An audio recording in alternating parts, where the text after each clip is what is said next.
ನೀರು ಕಾಗೆ ಹ್ಮ್ ಅವು ಬರ್ತವೆ ಅಂತ ಬಲೆ ಹಾಕಿದ್ದು ಅದೆಲ್ಲ ₹1 ಒಂದು ಸೇರಿ ಸಿಕ್ಕಬಿದ್ದಿದೆ ಈಗ. ಇಲ್ಲಾಂದ್ರೆ ಸಪ್ರೇಟ್ ದೂರ ಇರ್ತಿತ್ತು ಅದು. ಹೌದಾ? ಅದು ಈಗ ನೀರ್ಗೆ ಹಾಕಿ ಈ ಮೀನನ್ನ ಬಹಳಷ್ಟು ನೋಡಿ ಒಟ್ಟಿಗೆ ಹಾಕಿ ಸರ್. ಇದು ಅದು ಮುಂದಕ್ಕೆ ಹೋಗ್ತದೆ, ಅದು ಮುಂದಕ್ಕೆ ಹೋಗ್ತದೆ, ಹಿಂದೆ ಅದ್ರ ಹಿಂದೆ ಹೋಗ್ತದೆ. ಹಿಂದಕ್ಕೆ ಹೌದು, ಮುಗಿತಿದ್ದಾಗೆ ಬಸಳ ಪಿಕಪ್ ಆಗುತ್ತೆ, ರೆಡಿ ಆಗ್ತದೆ. ಇಲ್ಲಿ ಹೀರೆಕಾಯಿ ಇದೆ, ಬೆಂಡೆಕಾಯಿ, ಬೆಂಡೆಕಾಯಿ ಅನ್ನೋದು ನಾವು ನಮ್ದು ಫಸ್ಟ್ ಹೋರಾಟ. ಯಾಕಂದ್ರೆ ಯಾರು ಮಾಡಿಲ್ಲ ಇಲ್ಲಿ. ನೋಡುವ ಏನಾರು ಆದ್ರೆ ಲಾಭ ಆಗದಿದ್ದು ನಷ್ಟ ಅಂತೂ ಆಗ್ಲಿಕ್ಕಿಲ್ಲ ಅನ್ನೋ ದೃಷ್ಟಿಗೆ ಮಾಡಿದ್ರು. ಅವರು ತಂದು ಒಂದು 500 ಹಾಕಿದ್ದಾರೆ. 500 ಹಾಕಿದ್ದು ಏನಾಗಿತ್ತು, ಅವ್ರ ಹತ್ರ ಅದನ್ನ ಮೇಂಟೈನ್ ಮಾಡ್ಕೊಳ್ಳಿಕ್ಕೆ ಆಗಲಿಲ್ಲ. ಕೆಲವೆಲ್ಲ ಕಾಗೆ, ಹದ್ದು, ಮುಂಗುಸಿ, ನರಿ, ನಾಯಿ, ಬೆಕ್ಕು ಇಂಥವೆಲ್ಲ ಡ್ಯಾಮೇಜ್ ಮಾಡಿದ್ರು ಅವರಿಗೆ. ಕೆಲವೆಲ್ಲ ಮಾರಾಟ ಮಾಡ್ರು. ಲಾಸ್ಟಿಗೆ ಕೊನೆಗೆ ಕ್ಲೋಸ್ ಮಾಡ್ತೇವೆ ಅಂತ ಹೇಳ್ರು.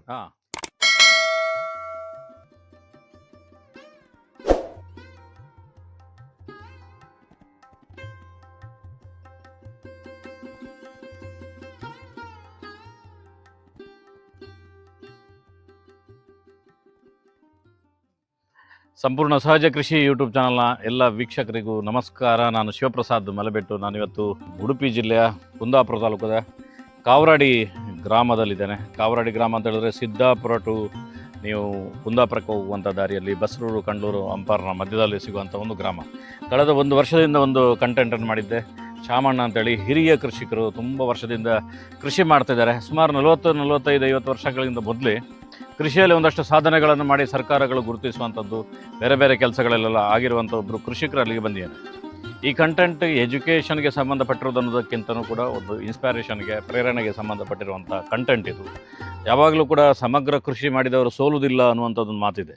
ಏನಾದರೂ ಒಂದು ಆಗ್ತದೆ ಅಂದರೆ, ಒಂದು ಸ್ವಲ್ಪ ಡಲ್ ಆದರೂ ಇನ್ನೊಂದು ಯಾವುದೋ ಪಿಕಪ್ ಆಗುತ್ತೆ ಅಂತ. ಅದಕ್ಕೆ ಯಾವಾಗಲೂ ಕೂಡ ಒಂದೊಂದು ಸಣ್ಣ ಸಣ್ಣ ಸಬ್ಜೆಕ್ಟ್ಗಳನ್ನು ಆ್ಯಡ್ ಮಾಡ್ಕೊಂಡು ಅವ್ರು ಬರ್ತಾ ಇದ್ದಾರೆ. ಇವತ್ತು ಅವರ ಒಂದು ಮೀನಿನ ಕೊಳದ ಪಕ್ಕದಲ್ಲಿದ್ದೇನೆ. ಇದರ ಡೀಟೇಲ್ ಆಗಿರುವಂಥ ಮಾಹಿತಿಯನ್ನು ಕೊಡ್ತೇನೆ. ಸ್ನೇಹಿತರೆ, 10 ಮೀಟರ್ನ ಒಂದು ಮೀನಿನ ಕೊಳ. ಇದಕ್ಕೆ ನೀರು ಹೊರಗಡೆಯಿಂದ ಸ್ಟಾಕ್ ಮಾಡ್ತಾರೆ. ಇದರಲ್ಲೆಲ್ಲ ಕಡೆ ಮೀನುಗಳು ಓಡಾಡುವಂಥದ್ದು ಕಾಣ್ಬೋದು. ಸಾಧಾರಣ ನಾವು ಮನುಷ್ಯರು ಬರುವ ಸಂದರ್ಭದಲ್ಲಿ ಮೀನುಗಳು ಹೆಚ್ಚಾಗಿ ಬರೋದಿಲ್ಲ, ಕಾಣಲಿಕ್ಕೆ ಸಿಗೋದಿಲ್ಲ. ಅದಕ್ಕೆ ನೋಡಿ, ಈ ರೀತಿ ಕಾಳುಗಳೆಲ್ಲ ಬಿಸಾಡ್ತಾರೆ. ಆಗನೂ ಕೂಡ ಮೀನುಗಳು ಕಾಣುವಂಥದ್ದು ಭಾರಿ ಕಡಿಮೆ.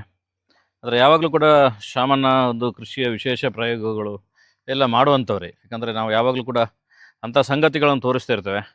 ನೋಡಿ, ಇಲ್ಲಿ ಇದರ ಪಕ್ಕದಲ್ಲಿರುವಂಥ ಒಂದು ದಿಡ್ಡಲ್ಲಿ ಒಂದು ಗೋಣಿಯಲ್ಲಿ ಬೆಂಡೆಕಾಯಿ ಬೆಳೆಸಿರುವಂಥದ್ದು. ಎಲ್ಲ ಗೊಬ್ಬರಗಳನ್ನು ಹಾಕಿ ಗೋಣಿಯಲ್ಲಿ ಬೆಂಡೆಕಾಯಿಗಳನ್ನು ಸೆಟ್ ಮಾಡಿದ್ದಾರೆ. ಇದರಲ್ಲೇ ಅವರು ಬೆಂಡೆಕಾಯಿಯ ಕೃಷಿಯನ್ನು ಮಾಡ್ತಾರೆ. ಅದರ ಜೊತೆಗೆ ಇಲ್ಲಿ ನೋಡಿ, ಗೋಣಿಯಲ್ಲಿ ಇಲ್ಲಿ ಅಲಸಂಡೆಯನ್ನು ಕೂಡ ಬೆಳೆದಿದ್ದಾರೆ. ಆದರೆ ದಕ್ಷಿಣ ಕನ್ನಡ ಜಿಲ್ಲೆಯಲ್ಲಿ ಅಥವಾ ಉಡುಪಿ ಜಿಲ್ಲೆಯಲ್ಲಿ ರೇರ್ ಆಗಿರುವಂಥ ಒಂದು ಬೆಳೆ, ಈ ಕೆರೆಯಲ್ಲಿ ಮುತ್ತಿನ ಕೃಷಿಯ ಪ್ರಯತ್ನವನ್ನು ಮಾಡಿದ್ದಾರೆ. ಮಾಡಿದ ತಕ್ಷಣ ನಾಳೆ ರಾಶಿಗಟ್ಟಲೆ ಮುತ್ತನ್ನು ಬೆಳೀತಾರೆ ಅನ್ನುವಂಥದ್ದಲ್ಲ. ಆದರೆ ಒಂದೊಂದು ವಿಚಾರಕ್ಕೆ ಕೈ ಹಾಕಿದಾಗ ಅದರಲ್ಲಿ ಒಂದಷ್ಟು ಅದರ ಕಷ್ಟಗಳೇನು, ಸುಖಗಳೇನು, ಸಾಧಕ ಬಾಧಕಗಳೇನು ಅನ್ನುವಂಥ ಸಂಗತಿಗಳು ನಮಗೆ ಸಿಗತ್ತೆ. ಆ ಕಾರಣಕ್ಕೋಸ್ಕರ ಇದರ ಬಗ್ಗೆ ಹೆಚ್ಚು ಇನ್ಫಾರ್ಮೇಷನ್ ಕೊಡಲಿಕ್ಕೆ ನನ್ನ ಹತ್ರ ಇನ್ಫಾರ್ಮೇಷನ್ ಇಲ್ಲ. ಬನ್ನಿ, ಶಾಮಣ್ಣವ್ರ ಜೊತೆ ಮಾತುಕತೆ ಮಾಡ್ತಾ ಮುತ್ತಿನ ಕೃಷಿಯ ಒಂದಷ್ಟು ಸಂಗತಿಗಳನ್ನು ಮಾತುಕತೆ ಮಾಡುವ. ಶಾಮಣ್ಣ, ನಮಸ್ತೆ. ನಮಸ್ಕಾರ ಸರ್. ಹೇಗಿದ್ದೀರಿ? ಚೆನ್ನಾಗಿದೆ ಸರ್. ಕಳೆದ 1 ವರ್ಷದಿಂದ ಒಂದು ವಿಶೇಷ ವಿಡಿಯೋ ಮಾಡಿದೆ, ಹಾಗೆ ಹೇಳಿದ್ರಿ ನೀವು. ಹೌದು ಸರ್. ಇಂಥದ್ದೊಂದು ನೀರಿನ ಕೊಳವನ್ನು ಮಾಡ್ತೇನೆ ಅಂತೇಳಿ. ಹೌದು ಸರ್. ಖಂಡಿತವಾಗಿ ಇವತ್ತು ಕೂಡ ನಾವು ತುಂಬ ಬಾರಿ ಮಾತಾಡ್ತೇವೆ, ಮಾತಾಡಿದ್ದನ್ನು ಮಾಡ್ತೇವೆ ಅನ್ನೋಂಥದ್ದಿಲ್ಲ. ಹೌದು ಸರ್. ಆದರೆ ನೀವು ಇಂಪ್ಲಿಮೆಂಟ್ ಮಾಡಿದಿರಿ. ಹೌದು ಸರ್. ಇದರಲ್ಲಿ ಈ ಮುತ್ತಿನ ಕೃಷಿಯನ್ನು ಮಾಡಿದ್ರಲ್ಲ. ಹೌದು ಸರ್. ಇದಕ್ಕೆಲ್ಲ ಹೇಗೆ ಐಡಿಯಾಗಳು, ಎಲ್ಲ ಗೈಡೆನ್ಸ್ ಎಲ್ಲ ಯಾರು? ಗೈಡೆನ್ಸ್ ಮಗಳು ಮತ್ತು ಹಳ್ಳಿನಿಗೆ ಏನೋ ಒಂಥರ ಅವ್ರು ಯಾವುದೋ ಯೂಟ್ಯೂಬಲ್ಲಿ ನೋಡಿ ಎಲ್ಲ ಅಲ್ಲಲ್ಲಿ ಒಂದು 4 ಮಂದಿ ಮಾಡಿ ಎಲ್ಲ ಫೇಲ್ ಆಗಿದ್ದಾರೆ.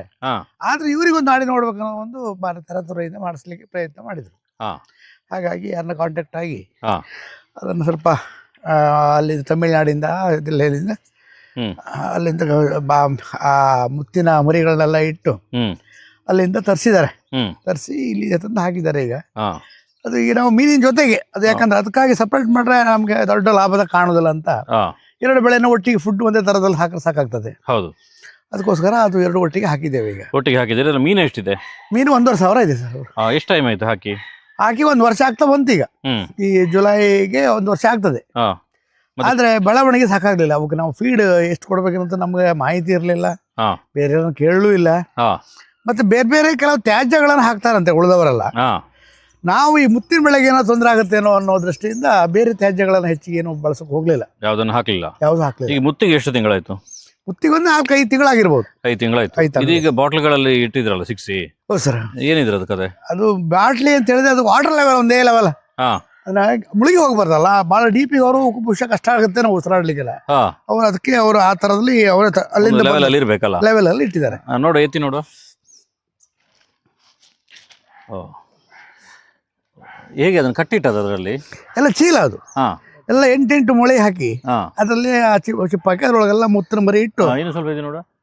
ತಿನ್ನತ್ತೆ. ಓ ನೋಡಿ ಸ್ನೇಹಿತರೆ, ಮುತ್ತು ಅಂತ ಹೇಳಿದ್ರೆ ನೋಡಿ ಕೆಲವು ಓಪನ್ ಆಗಿದೆಯಲ್ಲ, ಅದು ಹೇಗೆ ಓಪನ್ ಸತ್ತೋಗಿರ್ಬೇಕು. ಅದು ಓಪನ್ ಆಗಿದ್ದು ಸತ್ತೋಗಿದೆ, ಸತ್ತೋಗಿದೆ ಅದು. ಜೀವಿಲ್ಲ. ಇನ್ನು ಬಂದಾಗಿರೋದು ಎಲ್ಲ ಸರಿ ಇದ್ದವು, ಸರಿ ಇದ್ದವು. ಸರಿ ಇದ್ದವು. ಅದು ಹೇಗೆ ಕ್ರಮ ಹೇಗೆ ಅದರದ್ದು ಕೃಷಿದು? ಎಷ್ಟು ಟೈಮ್ ಆಗುತ್ತೆ ಬೆಳಿಲಿಕ್ಕೆ? 1.5 ವರ್ಷ ಬೇಕಾಳ್ತಾರಪ್ಪ. ಹಾ ಹಾ 1.5 ವರ್ಷ. 1.5 ವರ್ಷ. ಓಹೋ. ಅವು ಏನಾಗಿ ನಾವು ಇದಕ್ಕೆ ಕಾಡು ಇದು ಉಂಟಲ್ಲ, ಯಾವುದು ನಿಮ್ಮ ನೀರು ಕಾಗೆ ಅವು ಬರ್ತವೆ ಅಂತ ಬಲೆ ಹಾಕಿದ್ದು ಅದೆಲ್ಲ ₹1 ಒಂದು ಸೇರಿ ಸಿಕ್ಕ ಬಂದಿದೆ ಈಗ. ಇಲ್ಲಾಂದ್ರೆ ಸಪ್ರೇಟ್ ದೂರ ಇರ್ತಿತ್ತು ಅದು. ಹೌದಾ? ಅದು ಈಗ ನೀರ್ಗೆ ಹಾಕಿ ಮೀನನ್ನ ಬಹಳಷ್ಟು ಲೂಟಿ ಮಾಡ್ತವೆ. ಮೀನನ್ನ ಮುತ್ತನ್ನ ಮೀನು ಹಿಡಿ ತಿಂತವೆ. ಬಹಳ ನೀರೊಳಗೆ ಹೋಗಿ ಮೀನನ್ನ ತಿಂದ್ಬಿಡ್ತವೆ. ಸಂಪೂರ್ಣ ಪೂರ್ತಿ ಒಂದಿಲ್ಲದೆ ಹಿಡಿಯುವಷ್ಟು ಸಾಮರ್ಥ್ಯ ಇರುವಂತ ನೀರಿಗಾಗಿ ಸಮುದ್ರದಲ್ಲಿರುವ ಹೊಳೆಯಲ್ಲಿರುವ ಎಲ್ಲಾ ಮೀನುಗಳನ್ನು ಬಹಳಷ್ಟು ತಿಂತವೆ ಅವು. ಈಗ ಅದರೊಳಗಡೆ ಮುತ್ತು ಬೆಳೀತಾ ಇದೆ. ಮುತ್ತು ಬೆಳೀತಾ ಇದೆ ಸರ್. ಅದಕ್ಕೆ ಮಾರ್ಕೆಟ್ ಎಲ್ಲ ಹೇಗೆ? ಮಾರ್ಕೆಟ್ ಉಂಟಂತೆ ಇಲ್ಲಿ ನಮ್ಮಲ್ಲಿ, ನಮ್ಮ ಕುಂದಾಪುರದಲ್ಲಿ, ಉಡುಪಿ ಜಿಲ್ಲೆಯಲ್ಲಿ ಅದನ್ನು ಮುತ್ತಿನ ಬಂಗಾರಕ್ಕೆ ಮುತ್ತನ್ನು ಸೇರಿಸಿ ಬಂಗಾರ ಮಾಡಿ ಮಾರುವಂತ ಒಂದು ಟೀಮ್ ಇದೆ. ಅವರು ಅದನ್ನ ಕೊಂಡ್ಕೊಳ್ತಾರೆ ಅಂತ ಹೇಳ್ತಾರಪ್ಪ. ಒಂದು ಮುತ್ತಿಗೆ ಈಗ ಯಾವ ಟೈಮಲ್ಲಿ ತೆಗೆಯುವುದು ಅಂತ ಹೇಳಿದ್ರು? 1 ವರ್ಷ ಕಳಿಬೇಕು. 1 ವರ್ಷ ಆಟದ ಮೇಲೆ 1.5 ವರ್ಷ ಹತ್ರ ಬರುವಾಗ ನೋಡ್ಬೇಕು, ತೆಗೆದು ಪ್ರಯೋಗ ಮಾಡಿ ಎಷ್ಟು ಮಟ್ಟಕ್ಕೆ ಬಂದಿದೆ. ಹೌದು, ಒಂದು ಮುತ್ತಿಗೆ 140-150 ಇದೆ ಅಂತೆ ಬೆಲೆ. ಅದ್ರಲ್ಲಿ ಡಿಸೈನ್ ಮುತ್ತೆಲ್ಲ ಹಾಕ್ತಾರೆ. ಅದರಲ್ಲಿ ಬೇರೆ ತರ ಡಿಸೈನ್. ಎಷ್ಟು ಹಾಕಿದ್ರಿ ಇದರಲ್ಲಿ? ಈಗ ಅವರು ಸಾಧಾರಣ ಒಂದೊಂದರಲ್ಲಿ 1-2 ಬರ್ತದಂತೆ. ಹಾಗೆ ಅವರಿಗೆ 1,600 ಚಿಲ್ಲರೆ ಹಾಕಿದ್ದಾರೆ. ಎಷ್ಟು ಕೆಲವೆಲ್ಲ ಡ್ಯಾಮೇಜ್ ಆಗಿದೆ ಅಲ್ಲಿ. ಆ ನೀರಿಗೂ ಈ ನೀರಿಗೂ ವ್ಯತ್ಯಾಸ ಆಗಿ ಇರಬಹುದು. ಮತ್ತೆ ಅದು ಆಪರೇಷನ್ ಮಾಡಿ ಅದನ್ನ ಮರಿ ಇಡುವಾಗ ತೊಂದರೆ ಆಗಿ ಡ್ಯಾಮೇಜ್ ಆಗಿ ಹೋಗಿರಬಹುದು ಅಂತ. ಯಾವ್ದು ಮುಂದಿನ ವರ್ಷ ಗೊತ್ತಾಗ್ತೇನೆ ಬಂದಾಗ. ಹೌದು, ಏನಾಗಿದೆ ಕಥೆ ಇದ್ರದ್ದು, ಎಷ್ಟು ಫಾಸ್ಟ್ ಎಷ್ಟು ಫೈಲು ಅನ್ನೋದನ್ನ ಮುಂದೆ ನಿರೀಕ್ಷೆ ಮಾಡಿ ನೋಡ್ಬೇಕಷ್ಟೇ. ನಾನು ಅದೇ ಕೃಷಿಕರದೆಲ್ಲ ಸಂದರ್ಶನ ಮಾಡುವಾಗ ಒಂದೇ ಸಲ ಅಲ್ಲ, ನಾನು ಪ್ರತಿ ವರ್ಷ ಹೋಗ್ತಿರ್ತೇನೆ. ಯಾಕಂದ್ರೆ ಆಗ ಒಂದಷ್ಟು ಜನರಿಗೆ ಗೊತ್ತಾಗುತ್ತೆ, ಅವ್ರದ್ದು ಅನುಭವನೂ ಗೊತ್ತಾಗುತ್ತೆ. ಮಾಡುವವರಿಗೆ ಇದು ವರ್ಕ್ ಆಗತ್ತೆ ಇಲ್ವಾ ಅಲ್ವಾ? ಇನ್ನೊಂದು ಮಾಡುವವರಿಗೂ ಕೂಡ ಇದನ್ನ ನೋಡಿ ಒಂದು ಧೈರ್ಯ ಬರ್ತದಲ್ಲ, ಸಕ್ಸಸ್ ಇದ್ದಾರೆ ನಮ್ಮಲ್ಲಿ ಕರೆಕ್ಟ್ ಅನ್ನೋದು ಮಾಹಿತಿ ಸಿಗ್ತದೆ ಅನ್ನೋದು. ನಾವು ನಮ್ದು ಫಸ್ಟ್ ಹೋರಾಟ. ಯಾಕಂದ್ರೆ ಯಾರು ಮಾಡಿಲ್ಲ ಇಲ್ಲಿ. ನೋಡುವ ಏನಾರು ಆದ್ರೂ ಲಾಭ ಆಗದಿತ್ತು, ನಷ್ಟ ಅಂತೂ ಆಗ್ಲಿಕ್ಕಿಲ್ಲ ಅನ್ನೋ ದೃಷ್ಟಿಯಿಂದ ಮಾಡಿದ್ವಿ. ಸ್ನೇಹಿತರೆ, ಕಳೆದ ಬಾರಿ ನೀವು ಶಾಮಣ್ಣನ ಒಂದು ಸಮಗ್ರ ಕೃಷಿಯಲ್ಲಿ ಕೋಳಿಯ ಈ ಫಾರಂ ರೆಡಿಯಾಗಿರೋದು ನೋಡಿದ್ರಿ. ಇದರದ್ದು ಕೆಲಸ ಎಲ್ಲ ಆಗ್ತಿತ್ತು.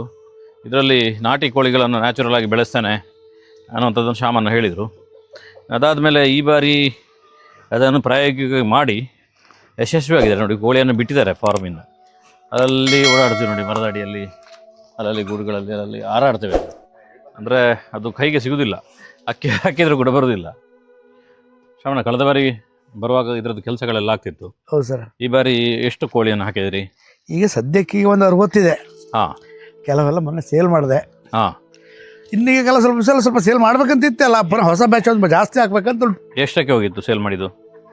1 kg 750 ರೂಪಾಯಿ ಸೇಲ್ ಆಯ್ತು ಸರ್. ಹೌದಾ?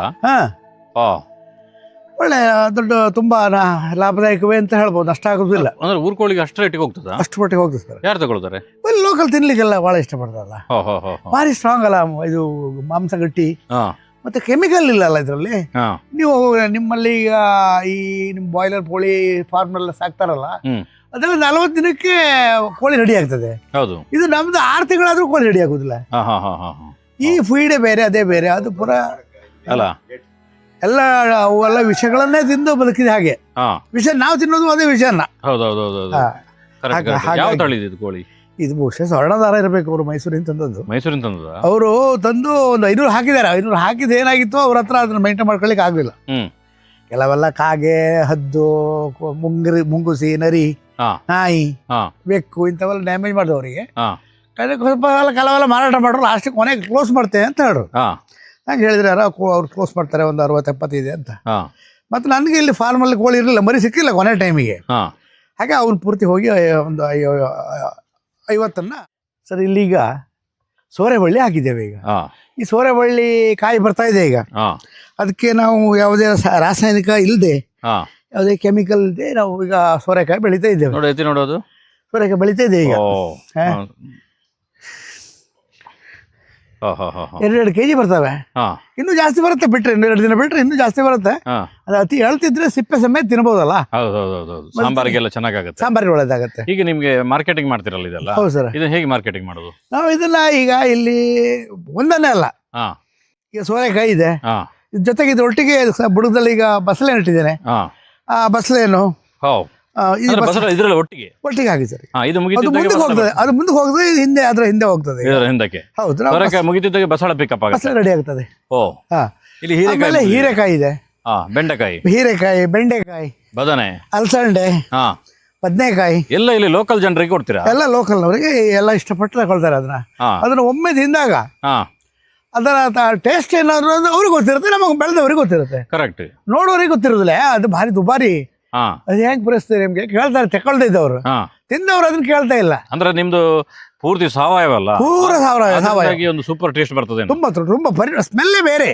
ಬಸಳೆ ಬೇಯುವಾಗ ಮನೆ ಒಳಗೆಲ್ಲ ಪರಿಮಳ ಬರ್ತದೆ, ಬಸಳೆ ಪರಿಮಳ ಬರ್ತದೆ. ಈಗ ನೀವು ಮಾರ್ಕೆಟ್ ಇಂದ ಯಾವುದೇ ಕೆಮಿಕಲ್ ಹಾಕಿದ್ದು ಪರಿಮಳ ಇಲ್ಲ, ಯಾವ್ದು ಪರಿಮಳ ಇಲ್ಲ, ಮಾತ್ರ ಚಂದ, ಅದು ನೋಡ್ಲಿಕ್ಕೆ ಮಾತ್ರ ಚಂದ ಅಷ್ಟೇ ಬಿಟ್ರೆ. ಹಾಗೆ ಪ್ರತಿಯೊಂದು ವಿಚಾರವೂ ಕೂಡ. ಎಷ್ಟು ರೂಪಾಯಿಗೆ ಹೋಗುತ್ತೆ ಈ ಸೋರೆಕಾಯಿ? ಸೋರೆಕಾಯಿ ಕೆಜಿ 40 ರೂಪಾಯಿಗೆ ಹೋಗ್ತದೆ. ಇದು ಒಂದು 2 kg ಬರ್ತದೆ? 2 kg ಬರ್ತದೆ. ಅಂದ್ರೆ 80 ರೂಪಾಯಿ ಆಯ್ತು. 80 ರೂಪಾಯಿ ಆಯ್ತು 2 ಪೀಸಿಗೆ. ಮಳೆಗಾಲದಲ್ಲೂ ಬೆಳೀತದೆ ಅಂದ್ರೆ ಸ್ವಲ್ಪ ಬಹಳ ವಿಪರೀತ. ಈ ವರ್ಷದ ಮಳೆಗಾಲಕ್ಕೆ ಮಾತ್ರ ಈಗ ಬಂದಂಗೆ ಕಾಣ್ತದೆ. ಕೆಲವು ವರ್ಷ ಮಳೆಗಾಲ ವಿಪರೀತ ಇರಿದ್ರೆ ಬರುದಿಲ್ಲ ಅಲ್ಲ, ಮಳೆ ಹೆಚ್ಚಾಗಿ ಹೂಗೆಲ್ಲ ಕೊಳ್ತು, ಬುಡಕಲ್ಲಿ ನೀರು ಜಾಸ್ತಿಯಾಗಿ ಬಳ್ಳಿ ಎಲ್ಲ ಕೊಳ್ಸೋಗ್ತದೆ ಕೆಲವು. ನೀವು ಮನೆಗೆ ತಗೊಂಡೋಗಿ ಮಾರಾಟ ಮಾಡ್ಲಿಕ್ಕೆ ಶುರು ಮಾಡಿ ಎಷ್ಟು ವರ್ಷ ಆಯ್ತು? ನಾವು ಸುಮಾರು ವರ್ಷದಿಂದ, ಸಣ್ಣಿಂದಲೂ ಇತ್ತು ಅಭ್ಯಾಸ. ಸಣ್ಣಿಂದ ನಾವು ಪೈನಾಪಲ್ ಬೆಳಿತಿದ್ದಾಗ 72ರಿಂದ ಆ ಪೈನಾಪಲ್ ಬೆಳೀತಾ ಹೋದ್ರೆ ನಾವು ಅಲ್ಲಿ ಕುಂದಾಪುರದಲ್ಲಿ ಕಿಣಿ ಕೋಲ್ಡ್ ಡ್ರಿಂಕ್ಸ್ ಇದೆ. ಇಲ್ಲಿ ಹೋಗ್ತಾ ಆ ಬುಟ್ಟಿಯಲ್ಲಿ ಹಾಕಿ ಸೈಕಲ್ ಅಲ್ಲಿ ಒಂದು 25, 30, 40 kg ವರೆಗೂ ಗಾಡಿಯಲ್ಲಿ ಈ ಸೈಕಲ್ ಕಟ್ಕೊಂಡು ಹೋಗ್ತಿದ್ದೆ ನಾನು. ಹೋಗ್ತಾ ಹೋಗ್ತಾ ತುಂಬಾ ಒಳ್ಳೆ ಜಾಸ್ತಿ ಬೆಲೆ ಮಾರಾಟ ಮಾಡ್ತಾ ಹೋಗುದು. ನೋಡಿದ್ರೆಲ್ಲ ಖುಷಿಯಾಗಿ ಹಣ್ಣು ತಗೊಳ್ತಿದ್ದಾರೆ. ಅಲ್ಲಿ ಕೊನೆಗಲ್ಲಿ ಹೋದ್ಮೇಲೆ ಅವ್ರು ಎಷ್ಟು ಕೊಟ್ಟರು ಅಷ್ಟು ತುಂಬಾ ಅವ್ರು ತುಂಬಾ ಲಾಭ ಇಟ್ಕೊಂಡೇ ಕೊಡ್ತಿದ್ರು ಅವ್ರು. ಇಷ್ಟು ಎಲ್ಲ ಈಗ ನೀವು ಕೆಮಿಕಲ್ ಇಲ್ದ ಇದ್ದಾಗ, ಕೆಮಿಕಲ್ ಅಂಗಡಿಗೆ ಬರದಿದ್ದಾಗನೂ ಕೂಡ ನೀವು ಕೃಷಿ ಮಾಡ್ತಿದ್ರಿ? ಹೌದು ಸರ್. ಯಾಕಂದ್ರೆ ನೀವು ಇವತ್ತಿನವರಲ್ಲ ಅಲ್ಲ, ಅಂದ್ರೆ ಸುಮಾರು ಒಂದು 50-60 ವರ್ಷದಿಂದ ಕೃಷಿ ಮಾಡ್ತಿದ್ರಿ. ಹೌದು ಸರ್. ಕೆಮಿಕಲ್ ಪೀಕಿಗೆ ಹೋದಾಗನು ಕೃಷಿ ಮಾಡ್ತಿದ್ರಿ. ಹೌದು ಸರ್. ಈಗ ಸಾವಯವ ಕೃಷಿ ಜೋರ್ ಬಂದಾಗನು ಕೃಷಿ ಮಾಡ್ತಿದ್ರಿ. ಹೌದು ಸರ್. ಈ ಮೂರರ ಮಧ್ಯದಲ್ಲಿ ಯಾವತ್ತೂ ಕೂಡ ನಿಮ್ಗೆ ಯಾಕೆ ಈ ಸಾವಯವ ಕೃಷಿಯಲ್ಲಿ ಒದ್ದಾಡಿ ಬಿದ್ದು ಸಾಯುದು, ಕೆಮಿಕಲ್ ಕೃಷಿ ಮಾಡಿ ಒಳ್ಳೆ ಬೆಳೆಯುವಲ್ಲ ಅಂತ ಅನ್ಸಿಲ್ವಾ? ಬೆಳೆಯುವ ಅನ್ಸಿದ್ರೆ ಅದು ಕೊನೆಗೆ ಏನಾಗುತ್ತೆ, ಈಗ ನಾವು ಉದಾಹರಣೆಗೆ ನಾವೀಗ ನಮಗೆ ಆರಾಮಿಲ್ದಾಗ ಡಾಕ್ಟ್ರು ಟಾನಿಕ್ ಕೊಡ್ತಾರೆ. ಆ ಟಾನಿಕ್ ಕುಡಿದ್ರೆ ಏನ್ ಮಾಡ್ತದೆ, ಈ ಊಟಕ್ಕೆ ಉಪ್ಪಿನಕಾಯಿ ಸೇರಿಸ್ಕೊಂಡು ಹಂಗೆ ಚೂರು ತಿಂದ್ರೆ ಮಾತ್ರ ಟೇಸ್ಟ್ ರುಚಿ. ಬರೇ ಉಪ್ಪಿನಕಾಯಿ ತಿಂದ್ರೆ ಏನಾಗ್ತದೆ, ಆರೋಗ್ಯ ಕೆಟ್ಟ ಹೋಗ್ತದೆ.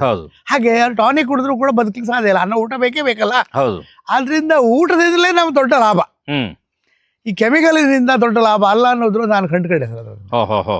ಹಾಗಾಗಿ ಅದಕ್ಕೆ ಯಾವ ಕಾರಣಕ್ಕೂ ಕೂಡ ಕೆಮಿಕಲ್ ಹಾಕೋದಿಲ್ಲ ಅಂತ ಪ್ರತಿಜ್ಞೆ ಮಾಡಿದ್ರಲ್ಲ? ಹೌದು ಸರ್. ಈಗ ಆಗ ನಾವು ಸ್ವಲ್ಪ ಸಮಯ ಒಂದು 10 ವರ್ಷ ಉತ್ತಮ ರೇಷ್ಮೆ ಬೆಳೆಗಾರ. ಆ ರೇಷ್ಮೆ ಬೆಳೆಗೆ ಆವಾಗ 15 ಸುಫಲ ಬರ್ತಾ ಇತ್ತು, ಸರ್ಕಾರ ಫ್ರೀಯಾಗಿ ಕೊಟ್ಟಿದ್ದಾರೆ. ಆ ಸುಫಲವನ್ನ ಅಂಗಡಿಗೆ ಮಾರಾಟ ಮಾಡಿ ಆ ದುಡ್ಡಿನಲ್ಲಿ ಕೋಳಿ ಗೊಬ್ಬರ, ದನದ ಕೊಟ್ಟಿಗೆ ಗೊಬ್ಬರ, ನೀವು ಸರ್ಕಾರಕ್ಕೆ ಚಳ್ಳೆ ತಿನ್ನಿಸ್ತೀರಲ್ಲ? ಅಲ್ಲ, ಅವ್ರು ಬೇರೆ ಎರಡು ಕೊಡುವುದಿಲ್ಲ, ಬೇರೆ ಕೊಡ್ತಾರೆ. ಹೌದು, ಬೇಕಂತಂದ್ರೆ ನಾವು ಅಂದ್ರೆ ಬೇರೆ ಕೊಟ್ಟರೆ ನಾವು ಬೇರೆ ಹಣನ ನಮ್ಗೆ ಸರಿಯಾದ ರೀತಿಯಲ್ಲಿ ಬಳಸ್ಕೋಬೋದಲ್ಲ, ಆ ದೃಷ್ಟಿಯಿಂದ ಹಾಗೂ ಮಾಡಿದೆ ಸರ್. ಈಗ ನ್ಯಾಚುರಲ್ ಆಗಿ ಕಾಳುಮೆಣಸು ಕೂಡ ಬೆಳೆದಿದ್ರಿ? ಹೌದು ಸರ್. ಇದಕ್ಕೂ ಯಾವ ಕೆಮಿಕಲ್ ಇಲ್ಲ, ಯಾವ ನಮ್ಮ ಇಡೀ ಹಿತ್ತಲೊಳಗೆ ಎಲ್ಲಿಯೂ ಕೂಡ ನೀವು ಶೋಧನೆ ಮಾಡಿ ಟೆಸ್ಟ್ ಮಾಡಿದ್ರೆ ಕೆಮಿಕಲ್ ಅಂಶ ಇಲ್ಲ. 1 ಲಕ್ಷ ಬೆಟ್ಟು ಕಟ್ತೇನೆ ಇದಕ್ಕೆ.